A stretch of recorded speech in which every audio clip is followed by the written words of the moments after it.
So thank you very much. I'm going to introduce the Mobility of the Future project, which MIT has just launched. This is a consortium to do a study about how mobility is going to change. Everyone can see that mobility is going to change in a big way, but exactly what's going to happen, I think no one knows.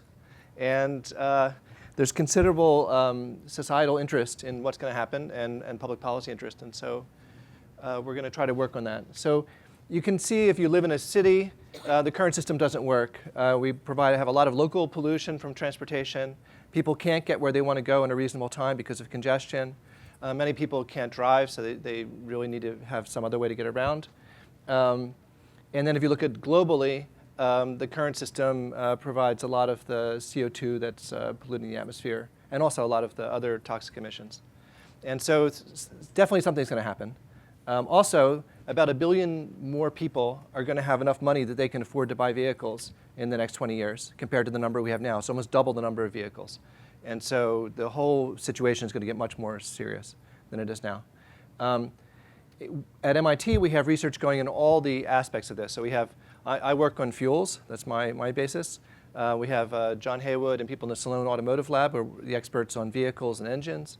And then we have economists who study about how the new business models can come in and take over in this field. And we have people study batteries. We have people study the automation, everything. And so we're going to try to put that all together and have a study about addressing the whole issue and try to predict what's actually going to happen. So our primary questions we're going to try to address are what combinations of the fuels, vehicles, and technologies will be deployed over the coming decades, and what are the critical factors that are going to affect how fast new technologies get deployed and which technologies get deployed, and what are the error bars. So we'll have projections of the future, but of course, predicting the future is pretty uncertain. And so we're going to try to understand what controls the error bars, what are the critical things to focus on. And then also to make a recommendation to the society, to the policy people, which combinations of technologies are the most robust, that have the most likelihood of having positive outcomes compared to the situation we have now.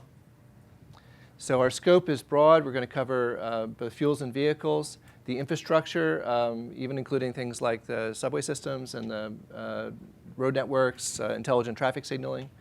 Then the new modalities, both driverless and driver-full, including things like Uber and carpooling systems, and of course the technology.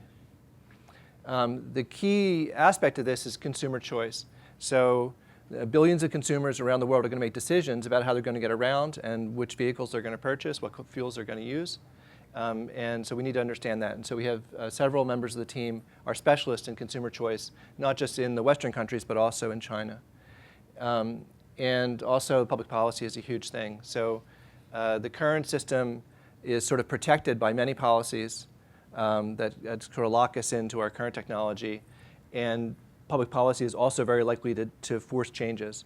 And understanding which changes would be forced by which policies, I think, is a very important thing for the policymakers to understand before they make those decisions. So our scope includes all the vehicle drivetrains from batteries through all the different kinds of fuels, including biofuels, as well as fuels derived from natural gas. And all the new modalities and technologies for how we could possibly get around. And then the potential consequences of all these changes. And then as I emphasize, a key aspect of this is that billions of people are going to make individual decisions that really affect this. And so understanding that's very important. And we have methods, for example, we get people to agree to let us track their cell phones by GPS, and we can actually see how they travel. And so we have a revealed preference of how people make decisions. And we think it's particularly important in urban environments where there actually are competing choices which are reasonably competitive with each other, and trying to understand why people make the choices they do. And then we also are very interested in the carbon policy issues. So as climate change becomes more obvious to the public, we expect that the public opinion will push more and more for carbon policies. And there's a lot of different scenarios about how the decarbonization can happen. And some of these have a very big impact on what would be the wise transport decisions. And we're going to put this all together in an integrated analysis. Right now, we're trying to sign up consortium members. We have several consortium members signed up already. We're looking for additional members. The members of the consortium will help to direct which of the many, many questions in this area we'll focus on as our highest priorities. And then we'll also organize workshops. For example, on intelligent mobility would be a very reasonable workshop for us to do about specific topics, in addition to building a grand model for all the different scenarios. This is an example we did recently on systems dynamic modeling, considering consumer preferences as well as changes in the costs of the technology with time.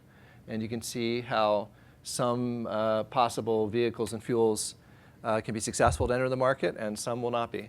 And so we try to understand that by understanding what influences people's decisions when they decide which vehicles to buy. Our deliverables from this consortium will be biannual advisory committee meetings. At least twice a year we'll have workshops on different topics. The members of the consortium will get early access to our findings, but eventually the whole thing will be published, including all the computer models at the end of the project in about 3 years. And that's it. Any questions? No, thank you.